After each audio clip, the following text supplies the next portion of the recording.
DNA में बस चुकी है। 3 महीने पहले मनाली को लेह से जोड़ने वाली जिस अटल टनल का उद्घाटन खुद देश के प्रधानमंत्री ने किया था, वो सुरंग अब शराब पीकर और गाड़ियों में तेज म्यूजिक बजाकर पार्टी करने वालों का नया अड्डा बन गई है। इसलिए आज हम उत्पात की इस अंधेरी सुरंग में फंस चुके विकास को बाहर निकालने का रास्ता दिखाएंगे।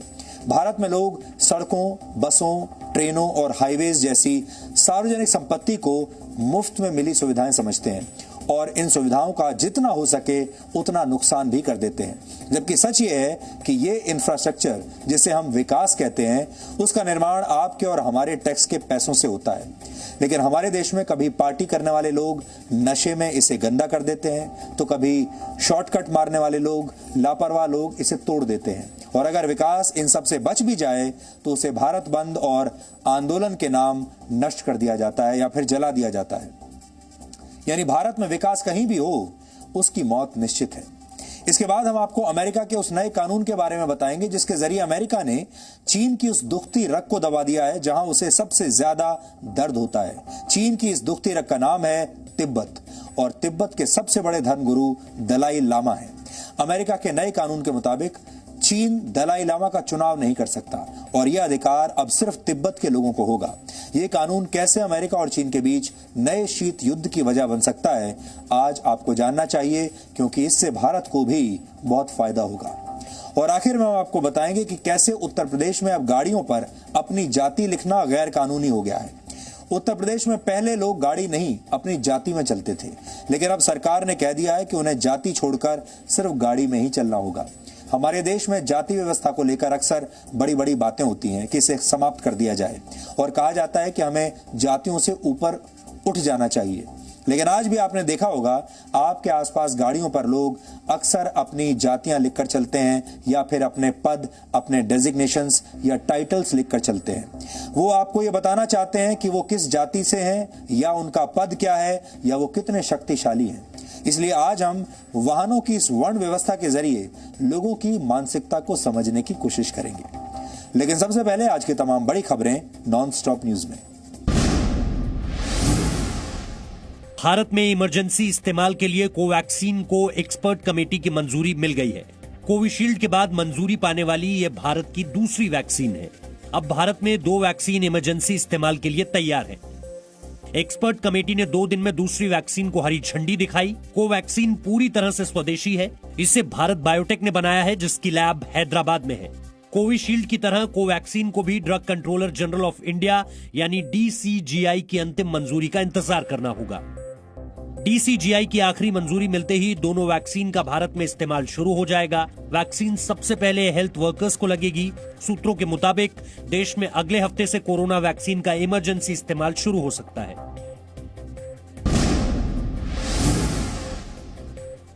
आज पूरे देश में कोरोना वैक्सीन का ड्राई रन किया गया। देश के सभी राज्यों और केंद्र शासित प्रदेशों के 125 जिलों में ड्राई रन किया गया। इस ड्राई रन में वैक्सीन देने की पूरी प्रक्रिया का अभ्यास किया गया और सरकार ने अपनी तैयारियों का जायजा लिया। ड्राई रन खुद केंद्रीय स्वास्थ्य मंत्री की निगरानी में चलाया गया। एक्चुअल वैक्सीन को देने के अलावा सारे काम किए जा रहे हैं आज, और जो फिर वैक्सीनेटर्स और उनके साथ जो उनके हेल्पर्स हैं उनको भी डिजिग्नेटेड काम दिया गया है। भारत में वैक्सीन का इमरजेंसी इस्तेमाल जल्द शुरू होना है। ऐसे में इस ड्राई रन से वैक्सीनेशन की प्रक्रिया में काफी मदद मिलेगी। हम ये चाहते हैं कि जब हम वैक्सीन को रोल आउट करें, जब वैक्सीन देना शुरुआत हो, तो ऐसी कोई प्रॉब्लम ना हो जिससे उस टाइम पे वैक्सीन ना मिल पाए या वैक्सीन जो है वो खराब हो जाए। यूपी के पूर्व मुख्यमंत्री अखिलेश यादव कोरोना वैक्सीन पर एक विवादित बयान देकर घिर गए। अखिलेश यादव ने कहा कि वो बीजेपी की कोरोना वैक्सीन नहीं लगवाएंगे। देखिए, मैं तो नहीं लगवाऊंगा अभी वैक्सीन, मैंने अपनी बात कह दी, और वो भी बीजेपी लगाएगी उसका भरोसा करूंगा मैं? अरे जाओ भाई, अरे अपनी सरकार आएगी सबको फ्री वैक्सीन लगेगी। अखिलेश यादव के बयान को बीजेपी ने तुच्छ राजनीति के साथ साथ देश के वैज्ञानिकों का अपमान भी बताया। यह सबका अपमान है और आपसे मैं अपेक्षा करूंगा कि इसके लिए आप माफी मांगे। अखिलेश ने बाद में ट्वीट करके सफाई दी कि उन्होंने वैज्ञानिकों का अपमान नहीं किया है। वहीं जम्मू कश्मीर के पूर्व मुख्यमंत्री उमर अब्दुल्ला ने ट्वीट करके कहा, मैं किसी और के बारे में नहीं जानता, लेकिन जब मेरी बारी आएगी तो खुशी से आस्तीन उठाऊंगा और कोविड वैक्सीन लगवाऊंगा। वैक्सीन किसी राजनीतिक पार्टी की नहीं है, मानवता के लिए है। यूपी में 5 जनवरी से कोरोना वैक्सीनेशन का ड्राई रन होना है। भारतीय क्रिकेट कंट्रोल बोर्ड के अध्यक्ष और टीम इंडिया के पूर्व कप्तान सौरव गांगुली को सीने में तकलीफ के बाद कोलकाता के वुडलैंड्स अस्पताल में भर्ती कराया गया। सौरव गांगुली को घर पर एक्सरसाइज करते हुए सीने में तकलीफ महसूस हुई थी। अस्पताल में सौरव गांगुली की एंजियोप्लास्टी की गई, जिसके बाद उनकी हालत स्थिर है। Saurav Ganguly had a heart attack, আজকে সকালে একটা মাইল্ড হার্ট অ্যাটাক হয়েছিল। হি কেম ইন গুড টাইম, উনি জলদি হসপিটালে চলে এসেছিলেন। ওনার একটা আর্টারিতে ক্রিটিক্যাল ব্লকেজ ছিল, যেটাকে আমরা অ্যাঞ্জিওপ্লাস্টি করেছি। He is better now. আমাদের হার্ট টিম ডিসিশন একটা নেওয়া হবে, ওটাকে আগে কিভাবে পরিষ্কার করা যাবে। गृह मंत्री अमित शाह ने फोन करके सौरव गांगुली की सेहत की जानकारी ली। वहीं पश्चिम बंगाल के राज्यपाल जगदीप धनखड़ और मुख्यमंत्री ममता बनर्जी ने अस्पताल जाकर सौरव गांगुली की सेहत का हाल जाना। আমি যেটা দেখলাম যে ও ভালো আছে এবং হাসছে, নিজে বিছানায় শুয়ে আমায় জিজ্ঞেস করছে আপনি আপনার শরীর ঠিক আছে তো।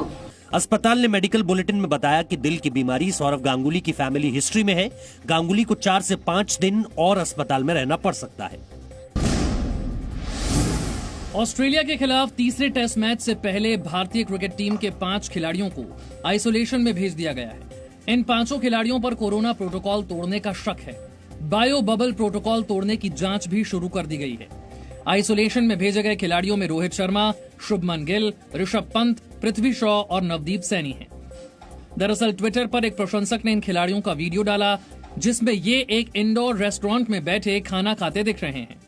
इस प्रशंसक ने पहले यह दावा किया कि ऋषभ पंत ने उसे गले लगाया था। वीडियो सामने आने के बाद क्रिकेट ऑस्ट्रेलिया ने 5 भारतीय खिलाड़ियों को बाकी खिलाड़ियों से अलग कर दिया है। हालांकि बीसीसीआई ने सफाई दी है कि ये खिलाड़ी रेस्टोरेंट में सिर्फ खाना खाने गए थे और उन्होंने कोरोना प्रोटोकॉल का पूरी तरह पालन किया है। बायो बबल प्रोटोकॉल के तहत खिलाड़ियों को एक साथ इंडोर रेस्टोरेंट में खाने पर मनाही है। भारत और ऑस्ट्रेलिया के बीच तीसरा टेस्ट मैच सिडनी में 7 जनवरी से शुरू होगा। हिंदू धर्म और देशभक्ति को लेकर आरएसएस प्रमुख मोहन भागवत के बयान पर एआईएमआईएम अध्यक्ष असदुद्दीन ओवैसी ने सवाल उठाए हैं। मोहन भागवत ने दिल्ली में एक पुस्तक विमोचन के दौरान कहा था कि हिंदू कभी देशद्रोही हो ही नहीं सकता। हाँ, ऊपर की राख धूल झाड़कर उसको खड़ा करना पड़ता है। सोया हुआ पेट्रियट रहता है और जागरूक पेट्रियट रहता है, ये हो सकता है।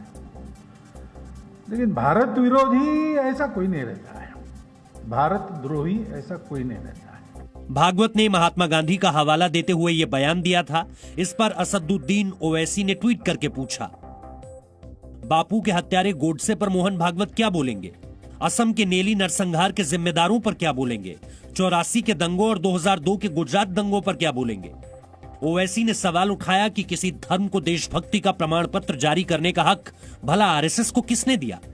असदुद्दीन ओवैसी मोहन भागवत जी के बयान को समझ नहीं सकते। उनको समझना चाहिए कि सरसंघ चालक जी ने क्या कहा है। नए कृषि कानूनों के खिलाफ किसानों का आंदोलन शनिवार 38वें दिन भी जारी है। किसान संगठनों के नेताओं का कहना है कि कृषि कानूनों की वापसी तक उनका आंदोलन जारी रहेगा। यूपी गेट पर किसान आंदोलन में शामिल एक बुजुर्ग किसान ने आज सुबह आत्महत्या कर ली। किसान नेताओं का कहना है कि वो आंदोलन और तेज करेंगे। इस बार का जो गणतंत्र दिवस है, पूरे देश में किसान अपनी अगुवाई के तले उस गणतंत्र दिवस को अपने ट्रैक्टर और व्हीकल परेड करके उसको मनाएंगे। 4 जनवरी को किसानों और केंद्र सरकार के बीच बातचीत होनी है। सरकार को भरोसा है कि इस बैठक में हल निकलेगा और आंदोलन समाप्त होगा। मैं तो किसान भाइयों से भी यही कहूंगा कि आप और हम सब बैठकर इसका समाधान निकाल सकें, और मुझे पूरा विश्वास है कि अगली जो बैठक होगी उस बैठक के अंदर हम समाधान की ओर जरूर बढ़ेंगे और समाधान होगा।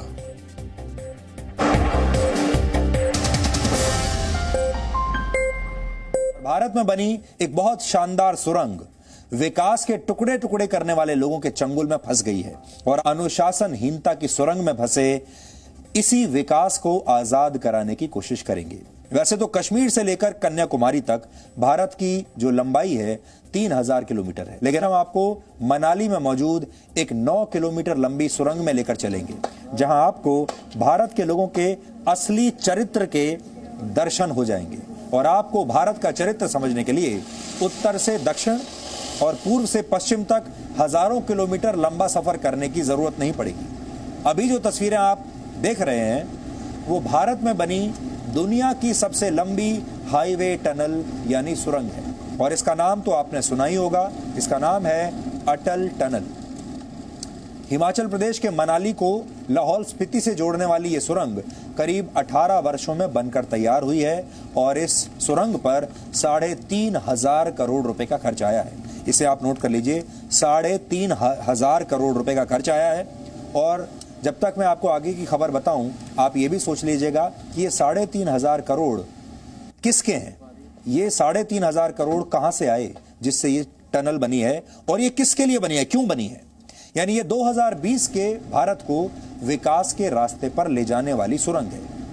लेकिन क्या आप जानते हैं कि शराब और रसूख के नशे में डूबे लोगों ने इस सुरंग को किसी नर्क लोक में बदल दिया है, या आप कह सकते हैं कि पाताल लोक का नर्क जो है वो बनाने की से कोशिश की है। क्रिसमस और नए साल की छुट्टियां मनाने के लिए हजारों लोग आजकल मनाली और आसपास के इलाकों में पहुंचे हुए हैं, लेकिन हिमाचल प्रदेश की स्वर्ग जैसी खूबसूरती का आनंद लेने से पहले बहुत सारे लोग इस सुरंग को नर्क में बदल रहे हैं। 2 लेन वाली सुरंग के बीचों बीच कुछ लोग अपनी गाड़ियां रोककर शराब के नशे में डांस कर रहे हैं, गाड़ियों की छतों पर चढ़कर हंगामा कर रहे हैं और यहीं पर वो पार्टी करना शुरू कर देते हैं। तेज म्यूजिक बजाते हैं अपनी गाड़ियों में, गाड़ियों को यहीं टनल में खड़ी कर देते हैं, पार्क कर देते हैं, ट्रैफिक जैम करते हैं और फिर यहाँ पार्टी चलती है।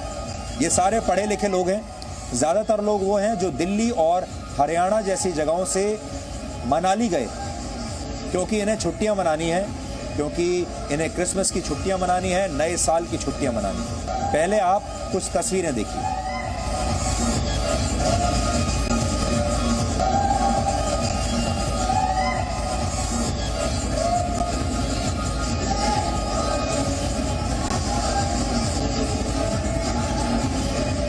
ये जो लोग आपको यहाँ पर दिख रहे हैं जो इस टनल में पार्टी कर रहे हैं और इनकी जो गाड़ियाँ हैं, इनमें से ज़्यादातर दिल्ली और दिल्ली के आसपास के शहरों से मनाली पहुँचे थे। जाहिर है सुरंग के बीच में गाड़ियाँ रोककर शराब के नशे में डांस करके, ट्रैफिक जैम करके और यहाँ गंदगी फैलाकर ये लोग अपनी ताकत का प्रदर्शन करना चाहते थे, क्योंकि इनके लिए सेलिब्रेशन का मतलब ही यही है, दूसरों को परेशान करना, पब्लिक प्रॉपर्टी को नष्ट करना, ये इनके लिए सेलिब्रेशन है। मनोवैज्ञानिक कहते हैं कि जो लोग इस तरह से नियमों का उल्लंघन करते हैं वो दरअसल पहचान के संकट से गुजर रहे होते हैं। अंग्रेजी में इसे आइडेंटिटी क्राइसिस कहते हैं। इसलिए आज हम इन लोगों की मदद करना चाहते हैं और हम चाहते हैं कि इन लोगों को आज पूरा देश पहचान ले। ये सब लोग, ये जो सारी हरकतें ये लोग कर रहे हैं, ये सारे लोग असल में स्टार बनना चाहते हैं। इन्हें स्टारडम चाहिए, इन्हें शोहरत चाहिए,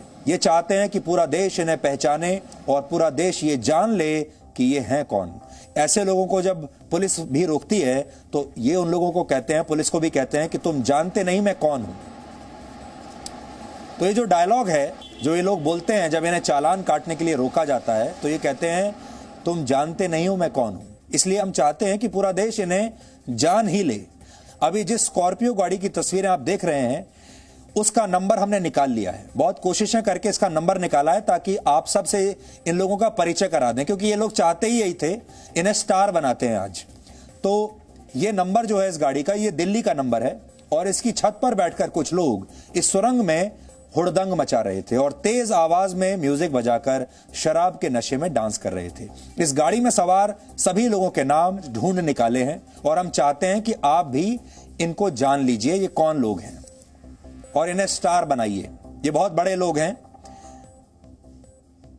ये इन सब के नाम स्क्रीन पर हैं, जो गाड़ी नंबर है वो भी आपकी स्क्रीन पर है और हम चाह रहे हैं कि आपके साथ इन हमारे देश के सुपरस्टार्स का परिचय कराया जाए।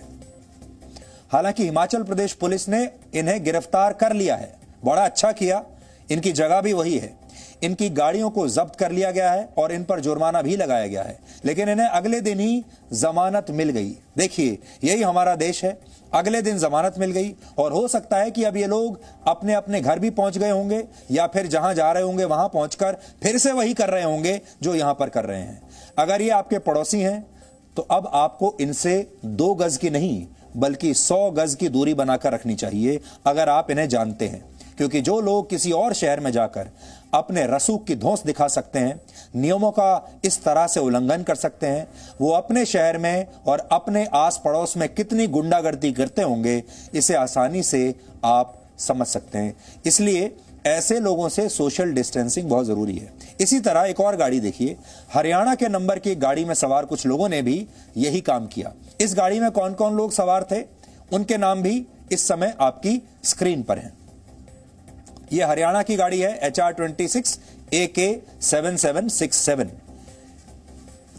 इन लोगों को भी शोहरत चाहिए और ये लोग भी बहुत एंजॉय करना चाहते हैं और पूरे देश को ये बताना चाहते हैं कि पूरा देश इन्हें जान ले।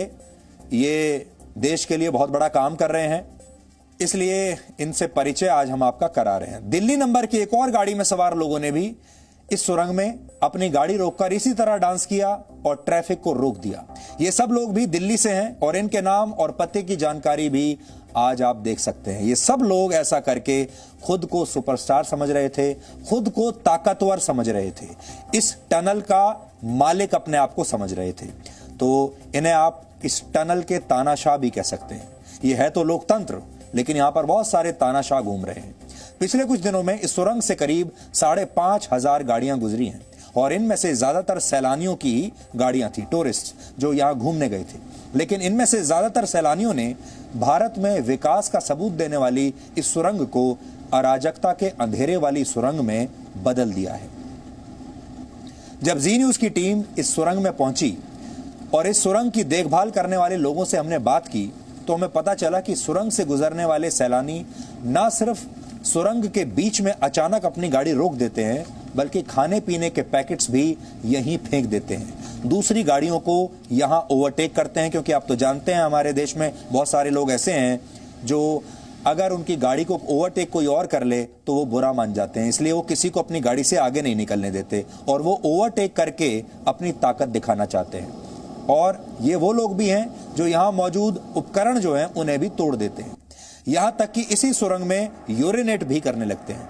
भारत में लोग सड़कों को, बसों को, ट्रेनों को, हाईवेज को, इस तरह की सुरंगों को जो सार्वजनिक संपत्ति है, इसे मुफ्त में मिली सुविधाएं समझते हैं और इन सुविधाओं का जितना हो सके उतना ये नुकसान करते हैं, क्योंकि इन्हें इनका नुकसान करने में एक अजीब तरह का आनंद इन्हें आता है। एक ताकत का, एक नकली ताकत का एहसास इन्हें होता है। जबकि सच ये है कि ये इंफ्रास्ट्रक्चर जिसे हम विकास कहते हैं, उसका निर्माण आपके और हमारे टैक्स के पैसों से होता है। लेकिन हमारे देश में कभी पार्टी करने वाले लोग नशे में इसे गंदा कर देते हैं, तो कभी शॉर्टकट मारने वाले लापरवाह लोग इसे तोड़ देते हैं। और अगर ये विकास इन सब से बच भी जाए तो उसे भारत बंद या फिर अलग अलग आंदोलनों के नाम पर नष्ट कर दिया जाता है या फिर जला दिया जाता है। यानी भारत में विकास कहीं भी हो, उसकी मौत निश्चित है, उसे लोग छोड़ेंगे नहीं। लेकिन अब हिमाचल प्रदेश पुलिस पिछले 4 दिनों में नियम तोड़ने वाले 25 लोगों को गिरफ्तार करके उन पर 50,000 रुपए का जुर्माना लगा चुकी है।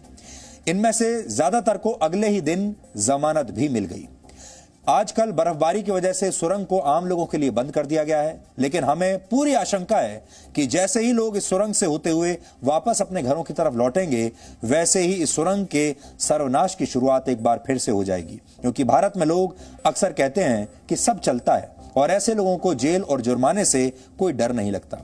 इसी साल अक्टूबर में इस टनल का उद्घाटन देश के प्रधानमंत्री नरेंद्र मोदी ने किया था। वर्षों के इंतजार के बाद तैयार हुई यह सुरंग सभी मौसमों में हिमाचल प्रदेश को कश्मीर से जोड़ने का काम करती है। इस सुरंग के निर्माण के बाद मनाली और लेह के बीच की दूरी 46 किलोमीटर कम हो गई है और जिस सफर को तय करने में पहले 3-5 घंटे तक, वो सफर पूरा हो जाता है। ये जो तस्वीर है, मोदी ने उद्घाटन किया था। आज की खास अवसर बहुत विशेष अक्टूबर महीने कर लीजिए जब प्रधानमंत्री मोदी ने टनल का उद्घाटन किया था, तब उन्होंने भी सोचा था लोग टनल से गुजरेंगे, सरकार अपने देश को धन्यवाद देने की बजाय वो इस टनल को नुकसान करना चाहेंगे और इसे क्लब में बदल देंगे। होगा पिछले साल जब लोकसभा चुनाव हुए थे, विपक्षी पार्टियों ने इसे मुद्दा बनाया था। वो कहते थे कि विकास है कहां, वो विकास को ढूंढ रहे थे।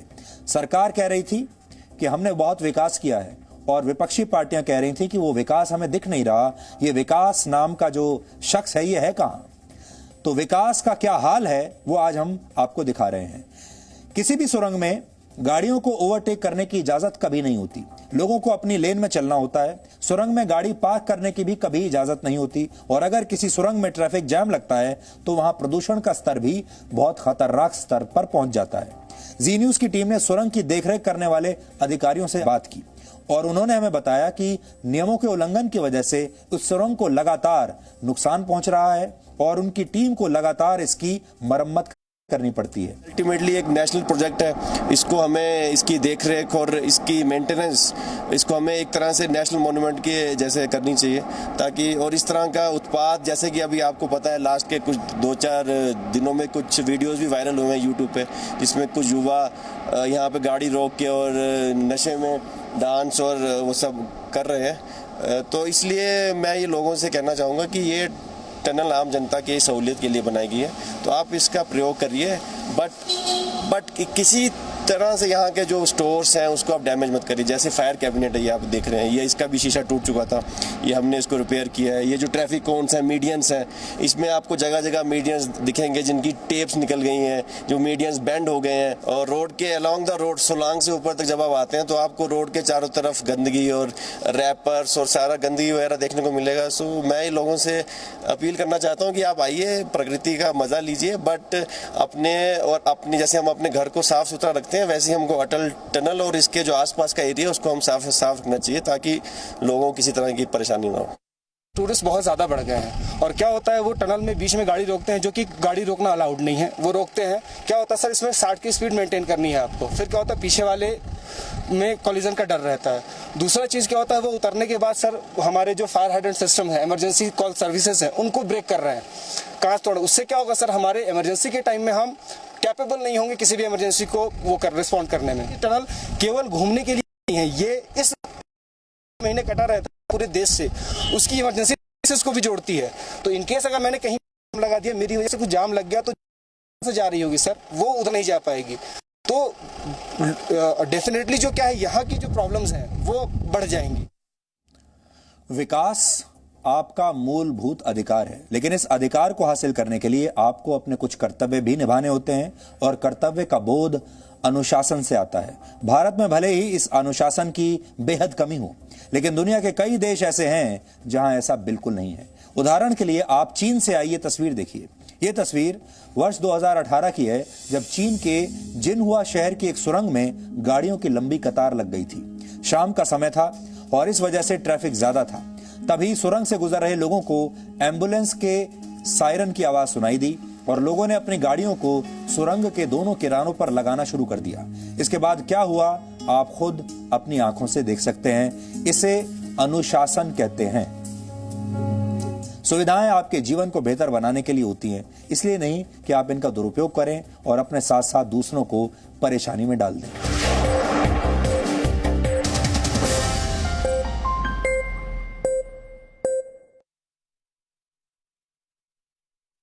बिल्कुल नए अवतार में नई ऐप में आपको मिलेंगे हजारों product videos directly from manufacturers. साथ ही देखिए लिप स्मैकिंग फूड वीडियोस, खूबसूरत home decor videos, news play store से एंड्रॉइड और देखिए अपने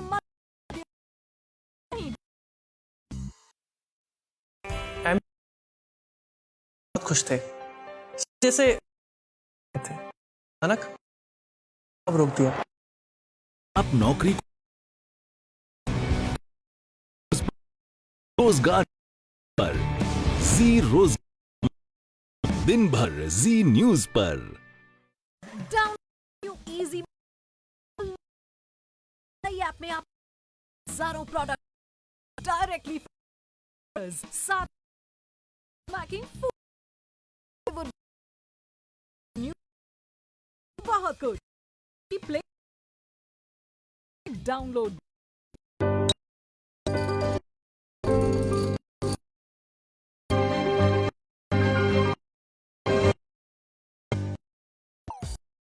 डबल बेड 49 रुपीज में डाउनलोड करें तो सच प्रोडक्ट वो भी direct from manufacturer.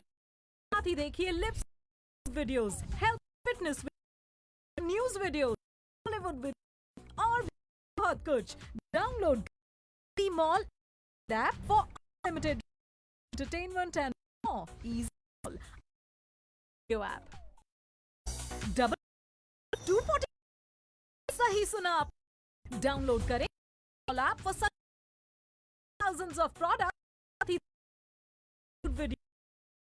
videos, news.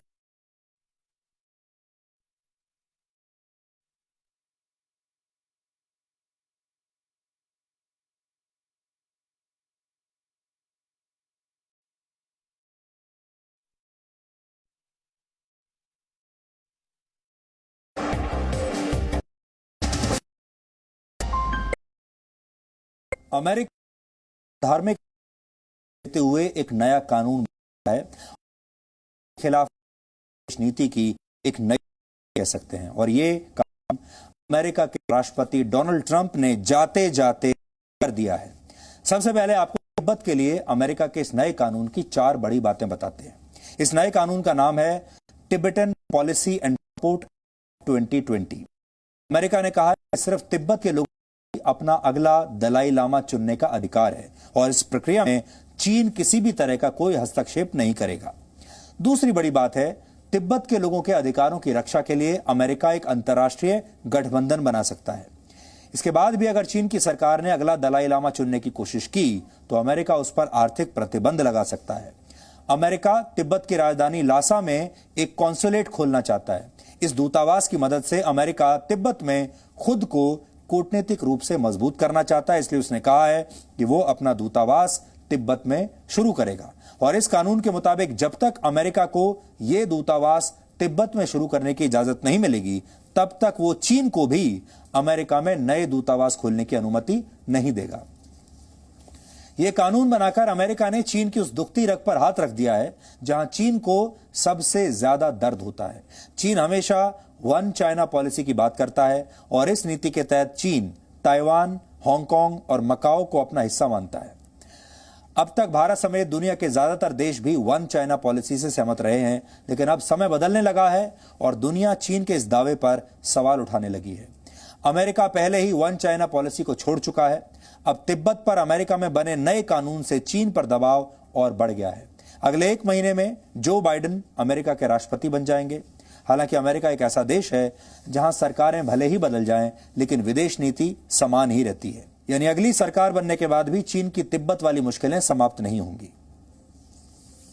中方注意到美国签署的有关的法律，有关于涉藏的法案，对此表示坚决反对。西藏问题事关中国的主权和领土完整，纯属中国内政，不容任何外部势力干涉。中国政府维护国家主权、安全、发展利益的决心坚定不移。 Dalai Lama का मतलब होता है ज्ञान का महासागर। तिब्बत के लोग उन्हें अपना शिक्षक मानते हैं जो उन्हें सही रास्ते पर चलने की प्रेरणा देते हैं। माना जाता है दलाई लामा एक ऐसे धर्मगुरु हैं जिन्होंने मानवता की रक्षा के लिए पुनर्जन्म का फैसला किया। तिब्बत में दलाई लामा का इतिहास करीब 600 वर्ष पुराना है। तिब्बत के लोग मानते हैं कि दलाई लामा अपने पुनर्जन्म को भी खुद तय कर सकते हैं और उनके पास उस शरीर को चुनने की क्षमता है जिसमें वो पुनर्जन्म लेना चाहते हैं। इससे पहले वर्ष 1933 में 13वें दलाई लामा का निधन हुआ था और उस समय 14वें दलाई लामा की खोज में 4 वर्षों का समय लगा था। 14वें दलाई लामा इस समय 85 वर्ष के हो चुके हैं और उनकी तबीयत अब ठीक नहीं रहती। अब उनके समर्थक अगले दलाई लामा की खोज कर रहे हैं। हालांकि चीन दलाई लामा के नाम पर एक ऐसे व्यक्ति को चुनना चाहता है जो कठपुतली की तरह उसके सभी आदेशों का पालन करे। दलाई लामा ने अब तक आधिकारिक तौर पर अपने उत्तराधिकारी की बात नहीं की है। हालांकि उन्होंने ये जरूर कहा है कि अगले दलाई लामा का जन्म किसी आजाद देश में होगा। उन्होंने 2 बातें कही हैं, अगला दलाई लामा आजाद देश में पैदा होगा और अगला दलाई लामा किसी भी रूप में पैदा हो सकता है, लड़का भी हो सकता है, लड़की भी हो सकता है। पारंपरिक तौर पर दलाई लामा खुद ही अपना उत्तराधिकारी चुनते हैं और अपने निधन से पहले वो अपने अनुयायियों को बता देते हैं कि अगले दलाई लामा कहां और किस स्थान पर मिलेंगे। लेकिन चीन चाहता है कि वो इस परंपरा को न मानते हुए खुद नए दलाई लामा की घोषणा करे। कहने के लिए चीन के ये दलाई लामा तिब्बत के होंगे, लेकिन उनकी विचारधारा 100% चाइनीज होगी, यानी चीन एक चाइनीज दलाई लामा को लाना चाहता है। हालांकि तिब्बत में अगर किसी व्यक्ति के पास 14वें दलाई लामा की तस्वीर भी मिल जाए तो उसे जेल में डाल दिया जाता है। ऐसा इसलिए क्योंकि चीन उन्हें अलगाववादी मानता है। तिब्बत में दलाई लामा के बाद दूसरे सबसे महत्वपूर्ण व्यक्ति पंचेन लामा होते हैं। उनका पद भी दलाई लामा की तरह पुनर्जन्म पर ही आधारित है। वर्ष 1995 में तिब्बत में 6 साल के एक बच्चे को पंचेन लामा का अगला अवतार माना गया था। हालांकि पंचेन लामा और उसके पूरे परिवार को उसके बाद से आज तक देखा नहीं गया, यानी वो गायब हो गए। तिब्बत के लोगों का दावा है कि उनके गायब होने के पीछे चीन का ही हाथ है। अब चीन अगले पंचेन लामा के साथ दलाई लामा के उत्तराधिकारी का भी चुनाव खुद करना चाहता है। हालांकि अमेरिका के नए कानून से चीन की परेशानी बढ़ गई है। अब अमेरिका के समर्थन के बाद दलाई लामा एक ग्लोबल लीडर बन जाएंगे। हालांकि वो पहले भी हैं, लेकिन अब इसमें और वृद्धि होगी। अब वो देश भी दलाई लामा का समर्थन करेंगे जिन्होंने चीन के डर से अब तक तिब्बत को अपना समर्थन नहीं दिया था। वर्ष 1950 में चीन ने भोले भाले तिब्बतियों को पहले विकास का लालच दिया, फिर सड़कें और इंफ्रास्ट्रक्चर बनाने के नाम पर तिब्बत पर कब्जा कर लिया। चीन तिब्बत को अपना गुलाम बनाकर रखना चाहता है और इसके लिए वो किसी भी हद तक जाने को तैयार है। तिब्बत की जनसंख्या सिर्फ 65 लाख है। ये लोग इतने वर्षों तक चीन के गुलाम रहने के बाद भी अपनी पहचान के लिए संघर्ष कर रहे हैं। 1950 में चीन की सेना ने जब तिब्बत पर कब्जा किया तो चीन के सैनिकों ने तिब्बत में बौद्ध धर्म मानने वालों पर बहुत अत्याचार किए और उनके निशाने पर तिब्बत के सबसे बड़े धर्मगुरु 14वें दलाई लामा भी आ गए थे और चीन उस समय दलाई लामा की हत्या कराना चाहता था और इसी वजह से 1959 में दलाई लामा तिब्बत छोड़कर भारत आ गए। भारत में उन्होंने शरण ले ली। दलाई लामा असम में तेजपुर के रास्ते भारत आए थे और तब भारत में उनका शानदार स्वागत हुआ था। ये तभी की तस्वीरें आपको दिखा रहे हैं। दलाई लामा के साथ उनकी मां और उनकी बहन भी थी और बड़ी संख्या में उनके अनुयायी यहां पर आए थे और ये उसी समय की तस्वीरें हैं जो इस समय आप देख रहे हैं। बहुत दुर्लभ तस्वीरें हैं ये। दलाई लामा के भारत आने के बाद तिब्बत के करीब 80,000 नागरिक भी भारत आ गए। 80,000 लोग भारत आ गए, सोचिए। और कुछ समय बाद हिमाचल प्रदेश के धर्मशाला में तिब्बत की निर्वासित सरकार का गठन हुआ। पिछले 61 वर्षों से भारत दलाई लामा के घर जैसा है। दलाई लामा और उनके समर्थक आज भी हिमाचल प्रदेश के धर्मशाला में ही रहते हैं और अब धर्मशाला को लिटिल लासा भी कहा जाता है। दलाई लामा पिछले 6 दशकों से अपने देश की आजादी के लिए संघर्ष कर रहे हैं और उनके साथ उनके लाखों अनुयायी भी हैं। यह संघर्ष तिब्बत के लोगों के लिए बहुत पीड़ादायी रहा है, लेकिन इसके बावजूद दलाई लामा के अनुयायियों ने हमेशा खुश रहने का फॉर्मूला सीख लिया है। उदाहरण के लिए दलाई लामा के एक अनुयायी मैथ्यू रिकॉर्ड को दुनिया का सबसे खुश इंसान माना जाता है। तिब्बत के लोगों का ब्रेन वॉश करने के लिए चीन ने कई कैंप्स बनाए। इनमें तिब्बत के हजारों लोगों को उनकी मर्जी के खिलाफ रखा जाता है। चीन का सरकारी मीडिया तिब्बत की जनता को ट्रेनिंग देने का दावा करता है। हालांकि इन लोगों को कम वेतन देकर इन्हें बंधुआ मजदूरों की तरह इनसे काम लिया जाता है। 2020 से पहले 7 महीनों में ही तिब्बत के 5 लाख से ज्यादा लोगों को ट्रेनिंग दी गई। अब तक 50,000 लोगों को तिब्बत के ही दूसरे इलाकों में नौकरी दी गई है और हजारों लोगों को चीन के अलग अलग शहरों में भेज दिया गया है। पिछले 6 वर्षों से तिब्बत के मूल निवासियों और चीन के हान संप्रदाय के लोगों के बीच शादी को बढ़ावा दिया जा रहा है। ऐसी शादियों के लिए चीन की सरकार लोगों को पैसे का लालच देती है और इनके बच्चों को मुफ्त शिक्षा और नौकरी दी जाती है। कुल मिलाकर चीन की कोशिश है कि तिब्बत के लोग कम्युनिस्ट पार्टी की विचारधारा को आंखें बंद करके अब स्वीकार कर लें, ताकि भविष्य में तिब्बत के लोग चीन के शासन को चुनौती देने के बारे में सोचना भी बंद कर दें। देश के पहले प्रधानमंत्री जवाहरलाल नेहरू चीन पर आंख मूंद कर विश्वास करते थे। उस समय कई नेताओं ने उन्हें ऐसा ना करने की चेतावनी दी थी, लेकिन नेहरू पंचशील समझौते और हिंदी चीनी भाई भाई का नारा बुलंद कर रहे थे। ये सब तब हो रहा था जब भारत और चीन के बीच हुए युद्ध से करीब 12 साल पहले चीन ने तिब्बत पर आक्रमण करके उस पर कब्जा कर लिया था। लेकिन उस समय की भारत सरकार ने इसका विरोध करने के बजाय तिब्बत पर चीन के दावे को स्वीकार कर लिया और यह बहुत बड़ी गलती थी। इसका नतीजा यह हुआ कि तिब्बत और भारत की सीमा चीन और भारत की सीमा में बदल गई और भारत के करीब 5 राज्य चीन के सीधे निशाने पर आ गए। ये राज्य आपके नक्शे पर हैं: अरुणाचल प्रदेश, सिक्किम, उत्तराखंड, जम्मू कश्मीर और हिमाचल प्रदेश। हालांकि अब लद्दाख को जम्मू कश्मीर से अलग करके यूनियन टेरिटरी बना दिया गया है। ये वो राज्य हैं जिनकी सीमाएं चीन या तिब्बत से मिलती हैं। अगर तिब्बत पर चीन ने कब्जा नहीं किया होता तो आज हमारी सीमा का एक बहुत छोटा सा हिस्सा ही चीन से सीधा मिलता। वर्ष 1950 का दशक खत्म होते होते चीन भारत की सीमा के बहुत करीब आ गया। चीन ने तिब्बत और शिनजियांग प्रांत को जोड़ने वाली एक सड़क बना ली जो अक्साई चीन यानी भारतीय सीमा से होकर गुजरती थी। लेकिन नेहरू लगातार यह साबित करते रहे कि इन लोगों में ऐसा कुछ नहीं है जिसे लेकर भारत को कोई चिंता करने की जरूरत हो। फिर 1961 में 4 और 5 दिसंबर को लोकसभा में इस पर चर्चा हुई। चीन ने जिन इलाकों पर अवैध कब्जा किया था उसे लेकर सरकार से सवाल पूछे जा रहे थे। तब इन सवालों के जवाब में नेहरू ने कहा कि इस इलाके में एक पेड़ तक नहीं उगता। उस समय कांग्रेस के एक सांसद महावीर त्यागी संसद में मौजूद थे और वो बातें सुनकर अपनी सीट से खड़े हुए और उन्होंने कहा अपनी टोपी उतारते हुए कि मेरे सिर पर भी बाल नहीं है तो क्या ये मान लें कि मेरे सिर की कोई कीमत नहीं है।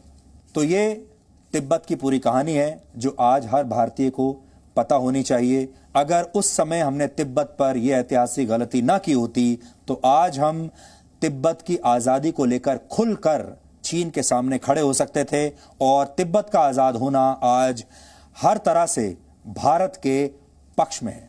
लेकिन वर्षों पहले ही हमने तिब्बत को चीन के एक हिस्से के रूप में स्वीकार कर लिया था, इसलिए आज भारत के हाथ बंधे हुए हैं।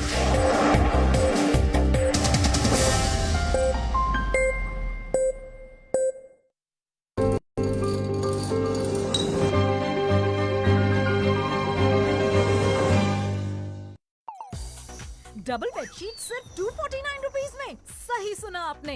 डाउनलोड करें easy mall app for such amazing deals on thousands of products, वो भी डायरेक्टली फ्रॉम मैन्युफैक्चरर्स।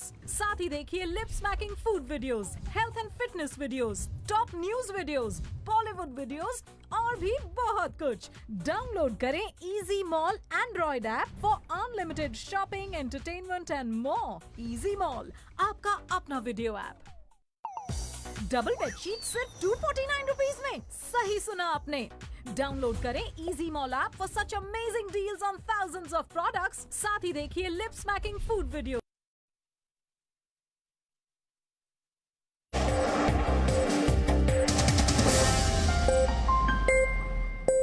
अगली खबर पर चर्चा करने से पहले हम आपको एक तस्वीर दिखाना चाहते हैं और ये तस्वीर देश की राजधानी दिल्ली के बहुत करीब एक और शहर है जिसे गाजियाबाद कहते हैं, लगा हुआ है दिल्ली से। यह तस्वीर गाजियाबाद से आई है। पुलिस ने इस गाड़ी पर जाति सूचक शब्द लिखे होने और नियमों का उल्लंघन करने पर इस गाड़ी को जब्त किया है और इस शानदार गाड़ी की तस्वीरें आज हम आपको दिखाना चाहते हैं। देखिए।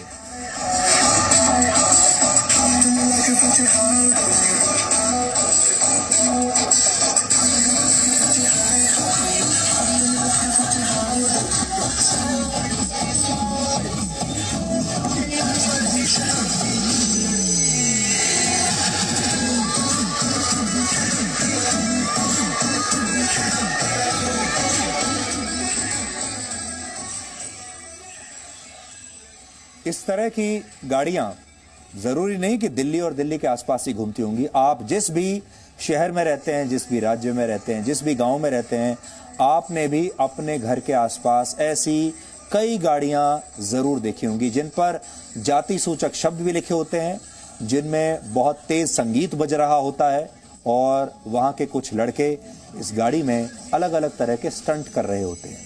लोगों को ऐसा लगता है कि कार के शीशे पर जाति लिखी हो तो उन्हें सम्मान की नजरों से देखा जाएगा। ऐसी गाड़ियों को ना तो रोका जाएगा और ना ही इनसे कोई सवाल पूछने की हिम्मत करेगा। ऐसे लोग कार के साथ अपनी कास्ट लेकर सड़कों पर चलते हैं, यानी कार और कास्ट दोनों का मिश्रण हो जाता है। कार भी है और कास्ट भी है। भारत में जाति व्यवस्था की जड़ें बहुत मजबूत हैं। भारत में लगभग 5000 प्रमुख जातियां हैं, उपजातियां 30,000 के आसपास हैं और हमारे देश में जाति के आधार पर आरक्षण खत्म करने वालों की दलील दी जाती है। लोग कहते हैं कि बहुत सारे लोग कहते हैं अब आरक्षण समाप्त हो जाना चाहिए, लेकिन क्या इस देश में सब संभव है? क्या इस देश में जातिवाद समाप्त करना संभव है? अगर आप इन गाड़ियों को देखेंगे तो आपका जवाब होगा नहीं। जातिवाद की आलोचना की जाती है, लेकिन लोग वाहनों पर अपनी जाति का प्रदर्शन करके इसे हर दिन और मजबूत करते हैं और हमें लगता है कि एक प्रकार की मानसिक बीमारी है जिसका इलाज अब किया जाना बहुत जरूरी है। उत्तर प्रदेश के परिवहन विभाग ने इस पर एक आदेश जारी किया है और इसके मुताबिक राज्य का कोई भी व्यक्ति वाहनों पर अपनी जाति, अपना नाम, गांव का नाम, ठिकाना और पदनाम नहीं लिख सकेगा और इस आदेश का उल्लंघन होने पर गाड़ी सीज कर ली जाएगी और भारी जुर्माना भी देना पड़ेगा। सरकार ने यह आदेश उस चिट्ठी के बाद जारी किया है जो प्रधानमंत्री नरेंद्र मोदी को लिखी गई थी।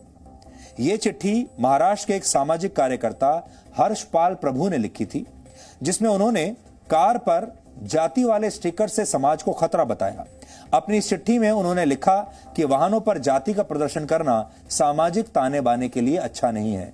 अपनी जाति और धर्म पर गर्व करना सही है, लेकिन गाड़ियों पर जाति का प्रदर्शन करना समाज में असुरक्षा का भाव पैदा करता है। और इस पर हमने आज आपके लिए एक वीडियो विश्लेषण तैयार किया है।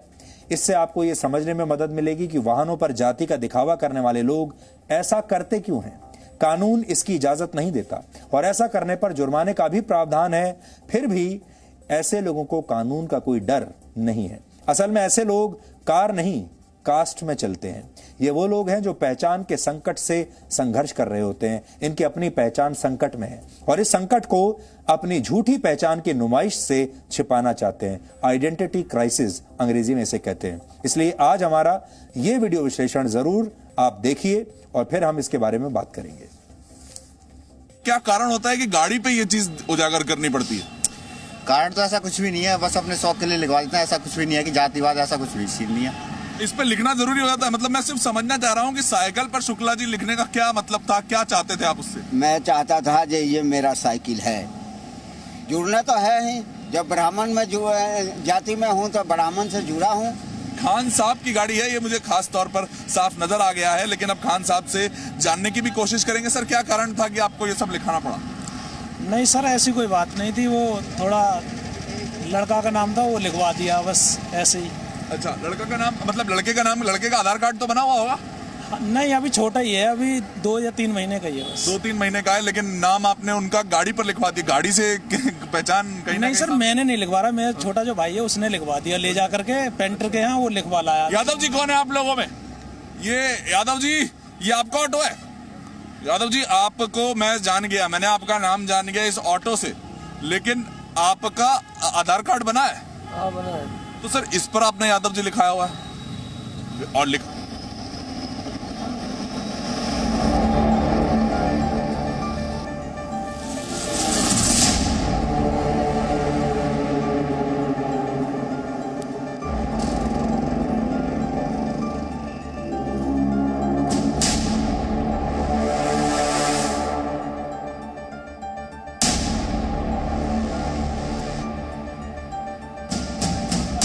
ये तस्वीरें लखनऊ की हैं। इस गाड़ी पर जाति सूचक शब्द लिखे हैं। पुलिस ने इस गाड़ी का चालान किया है।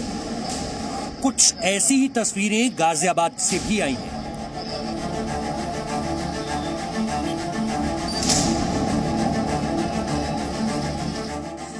यहां एक गाड़ी को जब्त किया गया है। देखने में यह गाड़ी आपको कुछ अलग लगेगी। रंग बिरंगी लाइटें इसमें लगी हैं। पीछे वाले शीशे पर जाति सूचक शब्द लिखे हैं। अंदर बड़े बड़े स्पीकर लगाए गए हैं। ऐसा लगता है जैसे इस गाड़ी को रसूख और रौब जमाने के मकसद से मॉडिफाइड किया गया है।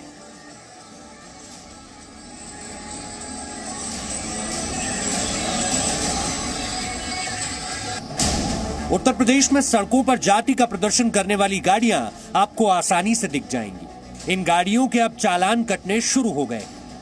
लेकिन गाड़ियों पर जाति के दिखावे की जरूरत क्या है, इसे समझने के लिए हमारी टीम नोएडा में कई जगहों पर पहुंची।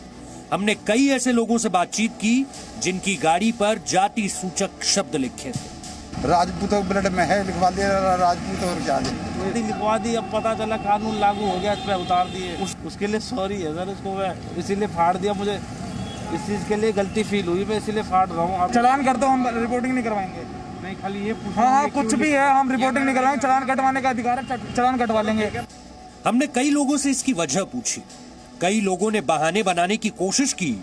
कुछ लोगों ने तो यहां तक कहा कि वो जुर्माना भर देंगे, लेकिन गाड़ी पर लिखे जाति सूचक शब्द नहीं हटाएंगे।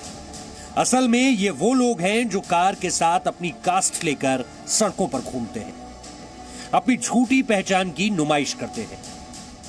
इसलिए लिखवा, हमारे बड़े बूढ़े ने बलिदान दिया देश के लिए, इसलिए ज्यादा लिखवाते हैं। छतरे रहे हम, गुजर ने सबसे ज्यादा दिया, ब्राह्मणों ने भी दिया है, गुजर ने सबसे ज्यादा दिया जी, इसलिए लिखवा दिया है। हाँ जी। तो ये तो अब तो इसका तो चलान हो रहा है ये लिखवाने का। अब आगे जब आए सिस्टम में, अब नहीं लिखवाने के इसे। अपनी जाति और धर्म पर गर्व महसूस करने वाले इन लोगों पर नोएडा पुलिस ने कड़ी कार्रवाई की। कई गाड़ियों के चालान काटे गए। लेकिन हमारा सवाल यहाँ ये है कि क्या चालान से गाड़ियां जाति मुक्त हो जाएंगी? हम ऐसा इसलिए कह रहे हैं क्योंकि लोग गाड़ियों पर जाति सूचक शब्द लिखने को स्वैग मानते हैं।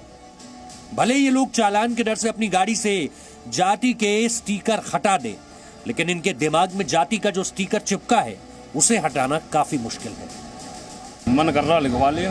अच्छा, मन में क्या होता है कि लिखवाते हैं? मैंने ऐसे ही पूछा। गाड़ियों पे देखता हूँ लोग अलग अलग जातियों के, जो जिस जाति का है वो लिखवा घूमते हैं। ये तो अब चल ही रहो, नहीं पहले से तो गुजर तो लिखवाते यार गाड़ी, इनमें कोई आफत थोड़ी। आपको गुजर हो, इसमें कहाँ आपको कोई चैलेंज कर रहा है? चैलेंज की बात थोड़ी हो रही है हमें। वाहनों पर जाति वाली समस्या को समझने के लिए हमने मनोवैज्ञानिक से भी बात की। उन्होंने बताया कि जो लोग अपनी गाड़ियों पर जाति सूचक शब्द वाले स्टिकर लगाते हैं, असल में वो पहचान के संकट से जूझ रहे होते हैं। सिंबल्स की मतलब होता है पहचान बताना कि मैं कौन हूं और मेरा अस्तित्व क्या है। अब वो सिंबल पावर से रिलेटेड हो सकता है, वो सिंबल पहचान से रिलेटेड हो सकता है, और वो सिंबल रिलेटेड हो सकता है कि जैसे कि रिस्पेक्टफुल ऑर्गेनाइजेशंस के लिए होता है। हर कोई सरकारी ऑफिसर उस तरह से नहीं है, तो वहां पर भी उसको दिखाना है कि मैं दबंग परिवार से आता हूं, मेरे पास पावर है, मेरे पास प्रेस्टीज है, मनी है, और मैं शो ऑफ करना चाहता हूं। तो मैं ऐसे सिंबल्स के साथ अपने आप को जोड़ूंगा जो मुझे उतनी ही रिस्पेक्ट देते हैं या ये सब चीजें देते हैं। हमने इस विषय पर गौतम बुद्ध नगर जिले के असिस्टेंट रीजनल ट्रांसपोर्ट ऑफिसर से भी बात की। उन्होंने हमें बताया कि ये नियम केवल गाड़ियों और दोपहिया वाहनों पर ही लागू नहीं है। अगर कोई अपने ऑटो रिक्शा या किसी और वाहन पर भी इस तरह जाति का प्रदर्शन करता है तो उस पर भी कड़ी कार्रवाई की जाएगी। पहले से नियम है, उसको नहीं लिखा जा सकता है, नहीं लगाया जा सकता है। मतलब किसी भी तरीके की जाति, किसी भी तरीके की चीज नहीं लगाई जा सकती, न विंड स्क्रीन पे, न आगे, न पीछे, न नंबर प्लेट पे। और दोपहिया वाहन की अगर बात करें तो उस पर भी दोपहिया वाहन पे भी नंबर प्लेट होती है, उस पे नहीं लिख सकते हैं। हमारे देश में जाति भी एक फैशन बन गई है। लोग सड़कों पर इस पहचान के साथ बाहर निकलते हैं और गर्व महसूस करते हैं। लेकिन हमें लगता है कि यह मानसिक बीमारी है और इस बीमारी का इलाज किया जाना जरूरी है। वरुण भसीन के साथ अमित प्रकाश, जी media.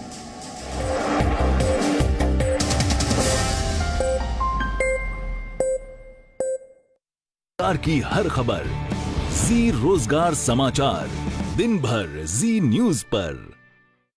Download the new easy mall app अब बिल्कुल नए अवतार में। नई ऐप में आपको मिलेंगे हजारों product videos directly from manufacturers. साथ ही देखिए lip smacking food videos, Bollywood videos and latest news videos और भी बहुत कुछ। तो आज ही प्ले स्टोर से इजी मॉल ऐप को डाउनलोड करें।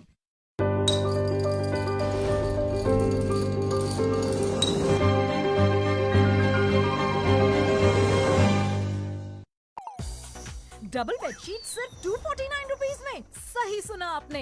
डाउनलोड करें easy mall app for such amazing deals on thousands of products, वो भी डायरेक्टली फ्रॉम मैन्युफैक्चरर्स। साथ ही देखिए lip smacking food videos, health and fitness videos, top news videos, Bollywood videos और भी बहुत कुछ।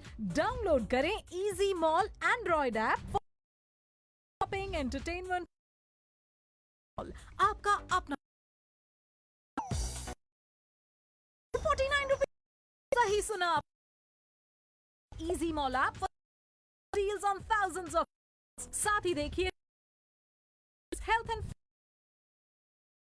बॉलीवुड वीडियोस और भी इजी मॉल, आपका अपना वीडियो ऐप। डबल बेडशीट सिर्फ 249 रुपीज में। सही सुना आपने। डाउनलोड करें easy mall app for such amazing deals on.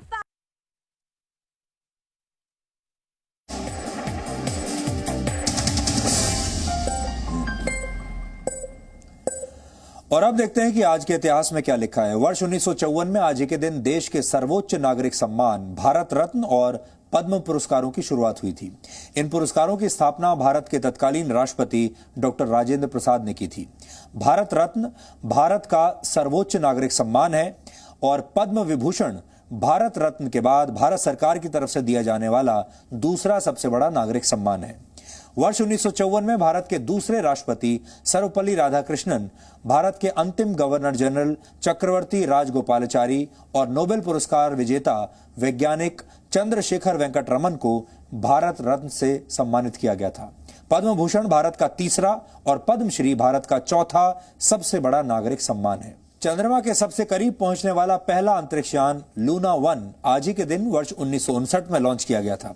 इस अंतरिक्ष यान को सोवियत संघ ने लॉन्च किया था, लेकिन तकनीकी खराबी की वजह से लूना 1 चंद्रमा की सतह तक नहीं पहुंच पाया।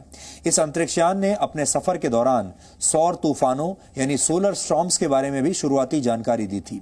लूना 1 इंसान की बनाई गई पहली ऐसी वस्तु थी जो पृथ्वी की एस्केप वेलोसिटी को पार कर सकती थी।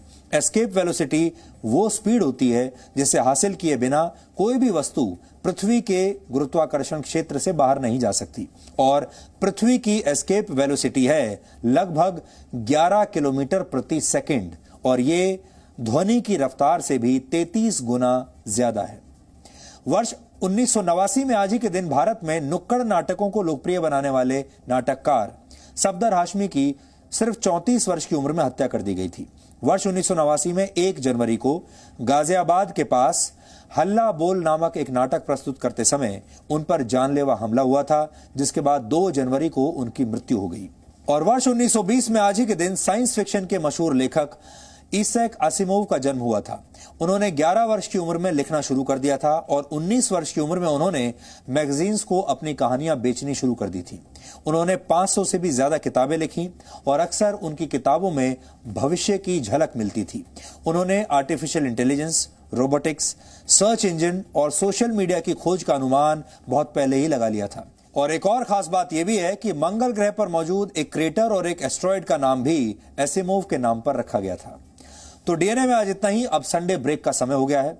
अब आपसे हमारी अगली मुलाकात होगी सोमवार रात 9 बजे, जब हम और आप मिलकर नई ऊर्जा के साथ नए सप्ताह की शुरुआत करेंगे। तब तक आप खुश रहिए, सुरक्षित रहिए, स्वस्थ रहिए। नमस्कार।